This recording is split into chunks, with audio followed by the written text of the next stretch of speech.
life and be healthy. So, dahil lagi tayo nakaka-copyright ni YouTube, nakadalawang strike na tayo ng copyright, dalawa. At ito, akala ko hindi na ako makaka-copyright kasi gumamit na ako ng music na naka-free install dito sa aking Samsung Ultra. Pero nagulat ako, may copyright pa rin ako. So, sige, mag-voice over tayo. Alam niyo po ba na medyo hindi po ako pala voice over kasi wala akong private place dito sa bahay. So, alam niyo po ba kung saan po ako nagbo-voice over ngayon?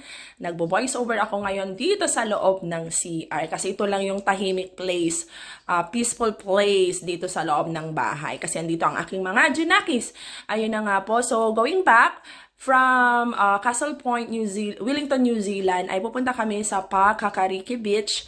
Hindi para maligo ulit, kundi of course, kasi first time namin mag-anak, syempre, sightseeing, at of course,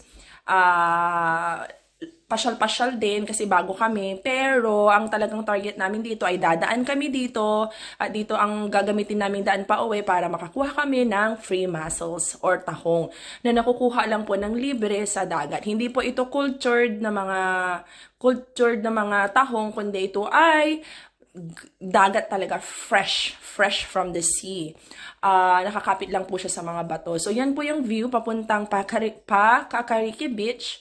At syempre, lagi akong amazed talaga sa mga nakikita ko dito sa New Zealand. Kasi wala pa naman kaming 1 month. So, yung mga nakikita nyo dyan, ay na-amaze talaga ako kasi mas maganda pa siya sa personal. Mas green grass. At kung may makikita kayong mga tuyong mga damo, ay natural lang po yan kasi summer. O, ayan na nga, nag-usap-usap sila dahil nagkaligawan. Convoy kami, pero nakarating kami sa Wellington, kung saan medyo marami ang sasakyan kasi yan ang capital ng New Zealand. Ay naku, nagkaligawan silang tatlo at salamat na lang kay paring Google Map. At kami ay nakapunta ng maayos.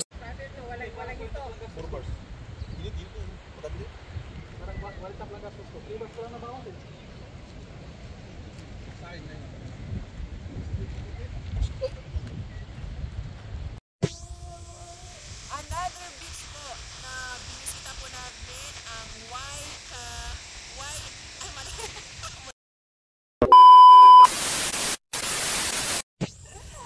Another beach po na binisita po namin ay ang Kakariki Beach.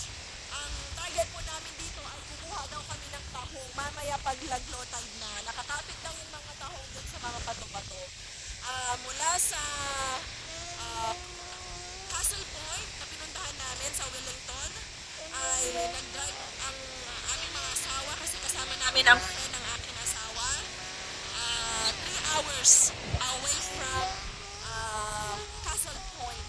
Dito kami sa Kakariki Beach. Tingnan nyo to. Oops.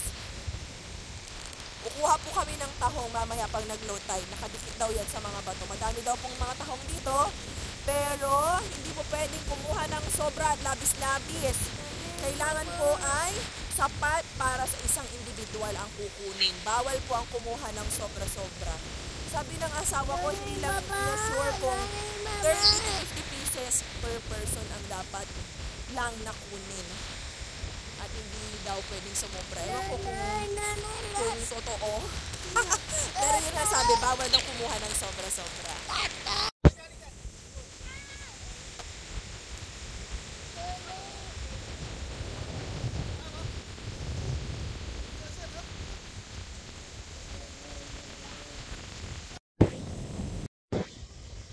Dito po ngayon tayo sa Kakariki Beach. Wala po naliligo dito, pero alam niyo po yung nandyan sa likod ko, parang maliit lang yan na hotel, 2 kwarto. At siya lang yung nakikita po dito na pinarerentahan na pwedeng rentahan na pwedeng pag-overnightan. At the rest, wala na. Wala na po, ayan po, yan lang. Pero ang ganda nung ang cute. Andito po pala kami, dumaan kami dito kami dumaan pa uwi. Kasi marami daw tahong dito, dyan sa may pag nag-low tide po, kukuha po kami ng tahong. Actually, nakakuha na yung asawa ko ng tahong eh. Naghintay na lang kami ng low tide. Dito yung mga sample na nakuha niyang tahong dyan sa may mga batuhan. Pero malalim pa kasi pa yung yung alon. Pero may nakuha na siyang mangilan-ngilan na tahong. Ito po. Yan, tahong.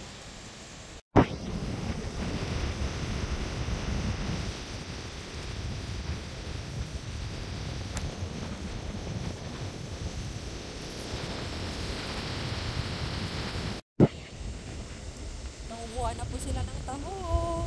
Hindi ako makalapit kasi may alaga akong bata, so hindi ko maipakita sa inyo yung itsura.